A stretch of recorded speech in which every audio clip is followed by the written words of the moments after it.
एक और अहम खबर, मौलाना फजल रहमान की गिरफ्तारी के लिए लाहौर हाईकोर्ट में दरखास्त दायर कर दी गई है। एडवोकेट नदीम ने मौलाना की गिरफ्तारी और बगावत की कार्रवाई करने की दरखास्त दायर की। दरखास्त में मौलाना फजल रहमान और वफाकी हुकूमत को फरीक बनाया गया है। बोल न्यूज़ के नुमाइंदे मुनीर बाजवा लाइन पर मौजूद हैं, उनसे मजीद जान लेते हैं।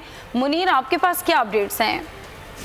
देखिए, लाहौर हाईकोर्ट रहमान को देने के लिए दरखास्त दायर कर दी गई है और ये दरखास्त एडवोकेट सरवर की जानिब से दायर की गई है, जिसमें ये कहा गया है कि मौलाना फजल रहमान के खिलाफ बगावत की कार्रवाई करके उन्हें गिरफ्तार करने का हुक्म दिया जाए।